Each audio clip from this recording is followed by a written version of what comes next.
আপনারা ইতোমধ্যে বিশ্বজুড়ে নানা রকমের অস্থিতিশীল পরিবেশ লক্ষ্য করছেন। এর মূল কারণ রাহু, শনি, এই গ্রহগুলো এমন কিন্তু না। আমরা সবসময় দোষ দিয়ে থাকি রাহু, শনি, কেতু এদেরকে। কিন্তু এর আগে আমি বলেছিলাম মঙ্গল এবং রবি একত্রে থাকার কারণে মূলত এই সমস্যাগুলো উৎপন্ন হচ্ছে, এবং তার জন্য আমরা বিচার বিচার প্রক্রিয়ার দিকে তাকিয়ে আছি, আবেদন জানাচ্ছি, আমরা প্রতিবাদ করছি, এরকম হচ্ছে। কিন্তু আমরা এখন এমন এক সময়ের সম্মুখীন হতে যাচ্ছি যে সময়টা আরও কঠিন। আমি এর আগেই বলেছিলাম যে আমরা একটা কঠিন সময়ের দিকে যাচ্ছি, আমরা সেই সময়ে পৌঁছে গিয়েছি। ফেব্রুয়ারি মাসে ওই রবি আর মঙ্গলকে আমরা বৃহস্পতির বিপরীতে আর দেখতে পাব না। বৃহস্পতি মঙ্গল থাকবে মকরে, সেখানে বৃহস্পতির দৃষ্টি আর নেই। তো এই জন্য এখন যে ঘটনাগুলো ঘটবে এইটা আইনের থেকে দূরে।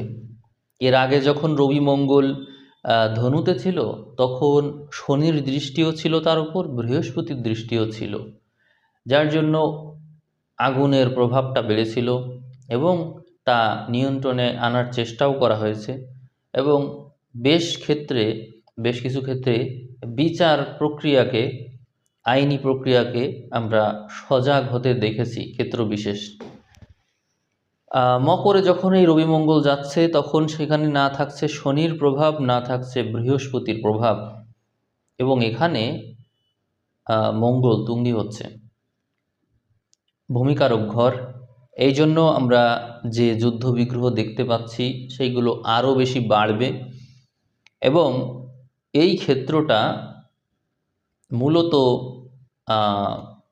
দেশ বা ভূখণ্ড দখল এবং অস্ত্র, গোলাবারুদ, এগুলোর প্রবল প্রভাব, এগুলোর মাত্রাতিরিক্ত বেড়ে যাওয়া, আইন শৃঙ্খলার চরম অবনতি, বুদ্ধির যে ব্যবহার, বুদ্ধিমত্তার যে ব্যবহার, সেটির নেগেটিভ ব্যবহার, এরকম ঘটনা কিন্তু ঘটতে দেখব আমরা অনেক ঘটনাই হতবাক হব, হতাশ হব।